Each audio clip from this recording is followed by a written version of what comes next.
On this day in 1945, the world exhaled for the first time in 6 long years. Aboard the USS Missouri, the Empire of Japan signed its surrender, bringing World War II, humanity's darkest chapter, to an end. The guns fell silent, the skies cleared, and history changed forever.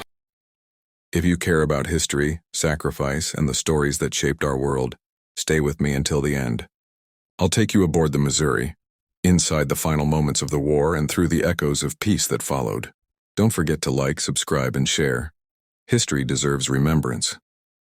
By 1945, the world was exhausted. Cities had turned to ashes. Nations had buried generations of their youth. Families lived with empty chairs, and hope was something people whispered about rather than believed in. World War II began in 1939, when Germany invaded Poland, but it quickly became a storm that engulfed nearly every continent. Over the next 6 years, 70 to 85 million people, soldiers, civilians, men, women, children, would lose their lives. By mid-1945, Nazi Germany had already fallen. Adolf Hitler was dead and Europe was beginning to rebuild. But in the Pacific, the Empire of Japan continued to fight on, fierce, determined, and unwilling to surrender. The Allies had pushed Japan back across the Pacific, island by island, at a tremendous cost of human life. Battles like Iwo Jima and Okinawa revealed just how devastating a full invasion of Japan would be. Every soldier knew that if Japan didn't surrender, millions more would die. Then came August 1945. The world witnessed something it had never seen before, the atomic bomb. On August 6, 1945, a single B-29 bomber, the Enola Gay, dropped the first atomic bomb on Hiroshima. In seconds, a city of 350,000 people was erased. Tens of thousands died instantly.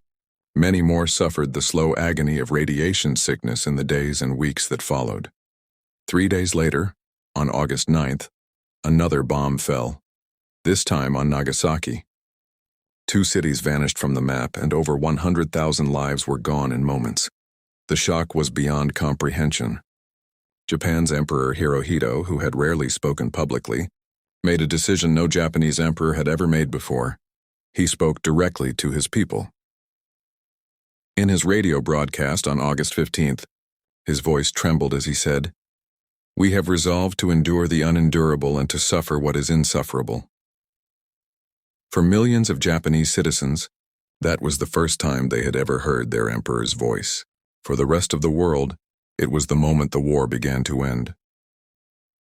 17 days later, on September 2nd, 1945, the stage for peace was set in Tokyo Bay. The battleship USS Missouri, a mighty symbol of American power, hosted the surrender ceremony that would mark the official end of World War II. It was a clear, calm morning. The ship's deck was crowded with Allied officers, reporters, and sailors who had fought their way across oceans to be there. General Douglas MacArthur, the supreme commander for the Allied powers, stood tall at the center. His uniform was simple, no medals, no decorations, just the weight of responsibility on his shoulders. At exactly 9:04 a.m., Japanese Foreign Minister Mamoru Shigemitsu, walking with a cane and wearing formal tails, stepped forward to sign the instrument of surrender.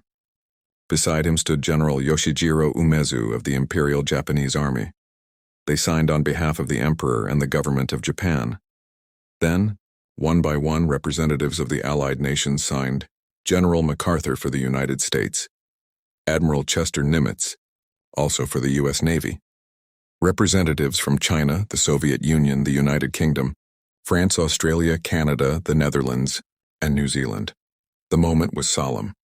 There was no applause, no cheers, only silence, the kind of silence that follows immense pain and relief all at once. After the final signature, General MacArthur spoke these words: "It is my earnest hope that from this solemn occasion a better world shall emerge, a world founded upon faith and understanding, a world dedicated to the dignity of man and the fulfillment of his most cherished wish for freedom, tolerance, and justice." For many listening, tears filled their eyes.